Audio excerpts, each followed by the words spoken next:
And welcome back to the Sports Hour on Flow FM. It's great to welcome to Flow the new CEO for Softball Australia, Rosie Williams. G'day, Rosie. How are you today? Welcome to Australia too. Thank you. Welcome back to Australia. I'm Australian, but I was in the UK for a while. So, yeah, thank you. It's great for you to be here. And what attracted you to the job to be the Softball Australia CEO? So, coming back to Australia, I've been in the UK now working in rugby union for quite a long time, 22 years. And getting back to Australia, getting back into Australian sport, softball, obviously potential Olympic sport. I played softball when I was a kid.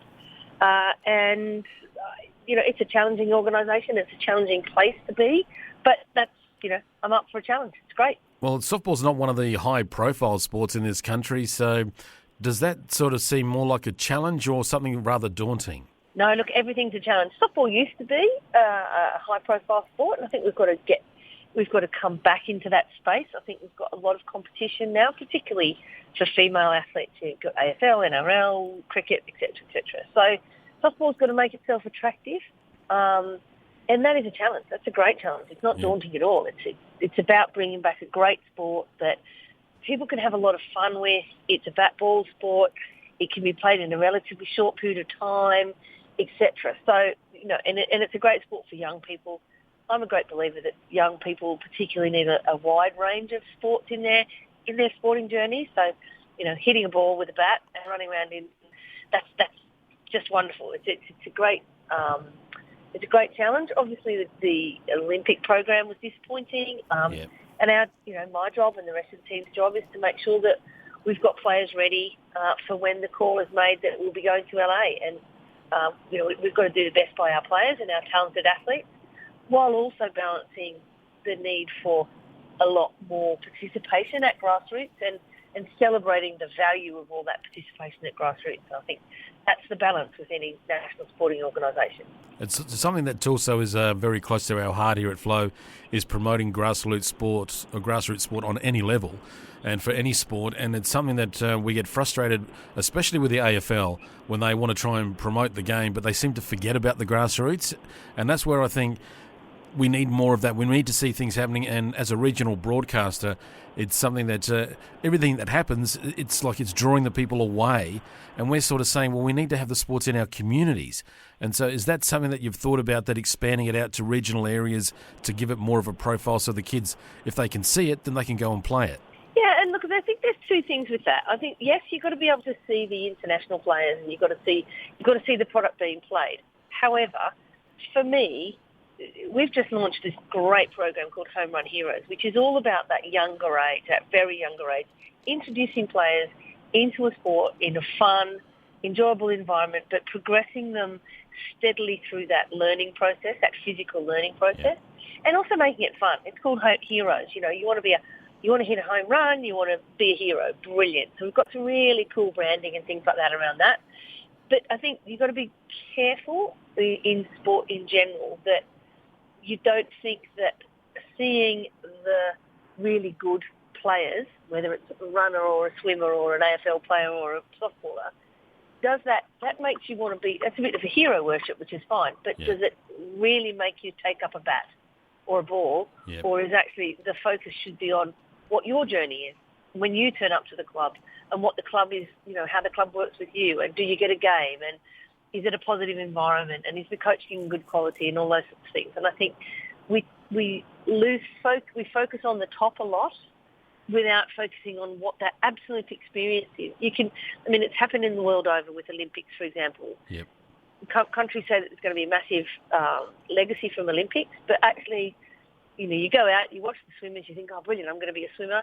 You turn up to the swimming pool, it costs you to get in, you don't have a decent coach, you don't swim for very long.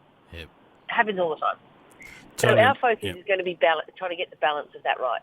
Totally understand that. And as someone who did coach softball many, many years ago, there is nothing more enjoyable and nothing that gives you a lift than when you see someone get their first home run.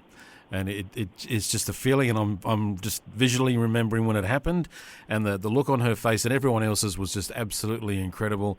And I know what you mean with a home run hero, and we can see that information on the Softball Australia website, folks. It's softball.org.au. You can just click on the banner right at the very top of the page and get yourself or your club involved in all that. Now, Rosie, rugby union. How did you get involved in rugby union, and what lessons have you learnt from that experience that you can translate into your new role with softball? So I played a lot of softball and lots of different sports, and then at about 24, 25, I decided I needed a change and to take up a different sport. So I started to play rugby at Eastern Suburbs Rugby Club in Sydney. My best mates are all from my rugby club now. An incredible sport. I wasn't very good, but, I played, and I played a really good part in the club. We had a fully integrated club with our men's and women's and colts, etc., and it was fabulous. Great game. I played number 8, so I quite liked a bit of the push and shove and all those sorts of things, which was very different back then for women because you didn't have that ability. I went to a rugby union school, Downlands in Queensland, to boarding school, and the girls, we played softball and the boys played rugby. So I was always a rugby fan. And then I was lucky enough to be recruited to go over to the UK and take over as the CEO and Managing Director of Women's Rugby for England. Very similar situation in the sense that it was a burgeoning sport at the time. There was a lot of really valuable volunteers, but it needed direction and it needed drive. And I think that's very similar to what, we've got now in softball in Australia. We need to consolidate our resources. We need to get a good plan in place. We need to engage the people out there on the ground and we need to improve our service. And by that I mean that experience. When a kid turns up, what does it look like? How good's the coaching? How good's the umpiring? How fair is it? How transparent is selection? All of those sorts of things. And, no one doesn't try to do those sorts of things very well, but it happens that it gets to the point where it's not being done as well as it possibly could be. So, Softball Australia's got to work with our states and our stakeholders to make sure that we can get levels of improvement across those areas. So, and it's the same with sport over. At the end of the day, sport probably shouldn't be rocket science, and I shouldn't probably tell your listeners this, but it's about having kids on the ground and young people and people having a great time, choosing to buy, in inverted commas, your sport because it's great, staying in the sport for a long time.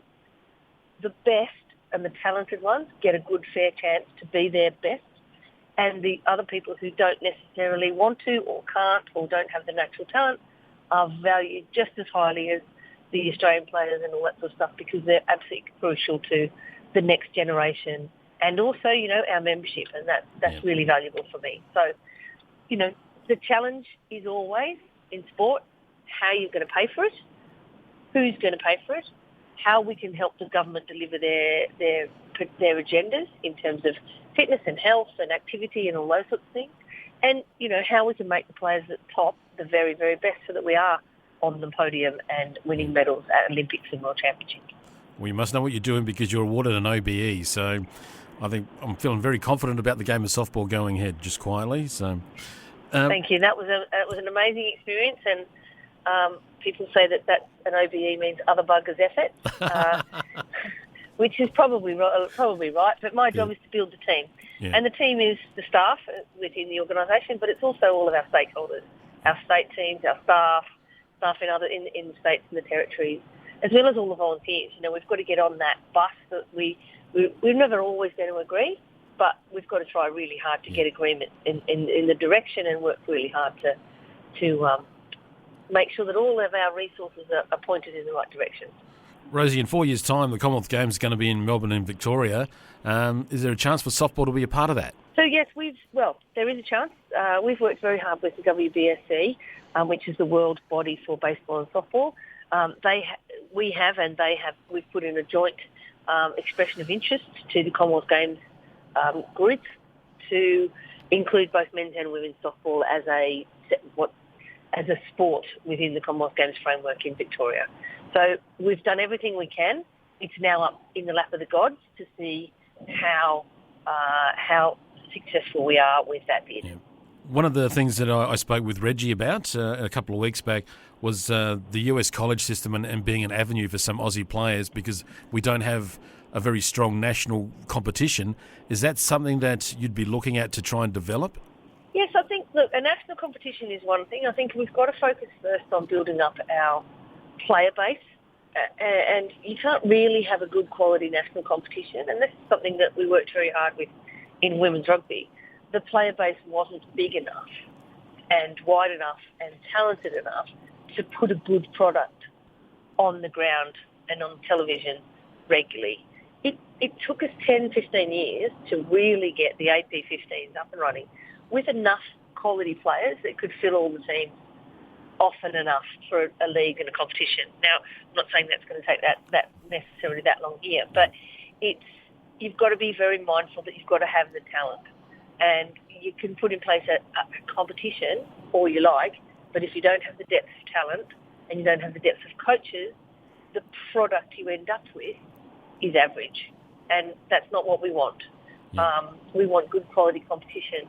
In relation to the American system, yes, the American system is where a lot of our players go to experience a higher level or a greater level of softball. We've got to be really mindful, though, that those players are being looked after. Their education programs have to run alongside what their softball is. And we're doing a review at the moment, colleges and college softball and where people go to play, etc. And hopefully in the next sort of 6 to 12 months, we'll be looking at actually reaching out to particular colleges to more place athletes rather than them necessarily be looking for applications and scholarships, because we've got to be careful that the quality of softball that they're getting when they land and the quality of overall pastoral care and medical care and all that sort of stuff has got to be world class, because we need them to come back and be available for Australia, fit and healthy and ready to go. And we've got to manage that. And we've got to work harder with our players and the American system to make sure that that's right, with the goal always of potentially ending up with a system in place over here that should be servicing a domestic system that should be serving that competitive outlet for our players. Rosie, the topic of mental health has been in the news of late, with NRL player Paul Green taking his own life and passing. Is that something that's on your agenda as well, the mental health of our girls? Absolutely, and it's girls and boys. We have a men's program as well. Absolutely. We've just done some really interesting stuff with Justine Stein, a psychologist from Sydney University, who's working at the Australian Catholic Uni. We've done a bunch of decompression sessions post our Canada Cup USA tour, just to see with the players and make sure that when they get home, they are okay, they're ready, they're back into their normal life, that they're back into their stream of life. And that's difficult because, I don't know, if you go on tour, you end up being told what to wear all week and where your food's coming from and all that sort of stuff, and you lose the ability to think for yourself. Plus, it becomes a bit lonely when you get home and you go, oh, actually, where is everybody? So, mental health, absolutely, high on our agenda. High on our agenda for two reasons. One, it's a performance issue, and two, we really care about our players. So we will be putting in place a lot of work around resilience, etc. We've got under 14, 16 camps coming up in September, and a lot of the work we'll be doing with the players around that is skill-based, but it's also resilience. How can you come back from a disappointment? How are you going to manage pressure in a situation? What is the outside, what's the external pressures that you have, whether it's your HSC or your parents or whatever? So, absolutely, high on our agenda. It sounds like you have got a big task ahead, but I feel confident that you'll be delivering a great product for all of us to enjoy. And I'm just hoping to have further chats with you. I've got a whole list of other questions, and I haven't got to them yet, and I can see we're running out of time. Finally, I just need to get from you your tip. Wallabies against the Springboks. Who do you think? Oh, man. I really hope it's the Wallabies. However, how they played against Argentina last week, it wasn't really how we would expect them to have played in that environment. However, you can never underestimate Argentina. I think the Wallabies will pit South Africa, but only just. I certainly hope you're right there. Rosie Williams, the CEO for Softball Australia, thank you for joining us on Flow. We look forward to chatting to you again in the future. Thank you.